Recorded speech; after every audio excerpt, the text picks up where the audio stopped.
আমরা আগামীকাল 23 জুন রাজধানী শহরের বিজয়নগরে আমাদের শীর্ষ নেতৃবৃন্দের উপস্থিতিতে অর্থাৎ 11 দলের শীর্ষ নেতাগণ, দলীয় প্রধানগণ এবং সংসদের বিরোধী দলের নেতা, চিফ হুইপ সহ সকলে এখানে উপস্থিত থাকবেন।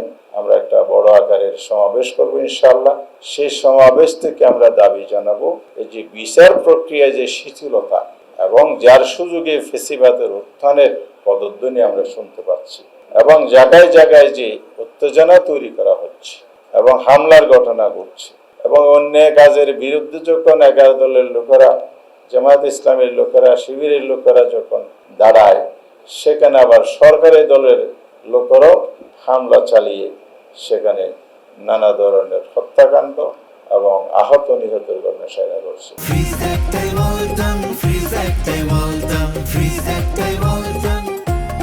গতকাল আপনারা জানেন গাইবান্ধা ছাত্র শিবিরে একজন শহীদ হয়েছে। এই ঘটনাগুলো চলছে। এই জন্য কি জুলাই বিপ্লব হয়েছিল? এই জন্য কি মানুষ রক্ত দিয়েছিল? এই জন্য কি দেশে ফেসিবাদ মুক্ত করে আরেকটি নতুন নির্বাচনের মাধ্যমে সরকার প্রতিষ্ঠিত হয়ে সংসদ গঠিত হয়ে গণতান্ত্রিক শাসন ব্যবস্থার পুনর্বর্তন হয়ে আমাদের নাগরিকদের উপরে জুলুম অত্যাচার অব্যাহত থাকবে? এই প্রশ্ন আজকে জাতির বিবেকের কাছে আমরা পেশ করছি। তাহলে আমাদেরকে অবশ্যই এই অপকর্মের বিরুদ্ধে, সরকারের এই ব্যর্থতা এবং নৃশংসতা এবং ফেসিবাদের পৃষ্ঠপোষকতার বিরুদ্ধে ঐক্যবদ্ধ হওয়ার জন্য আহ্বান জানাচ্ছি।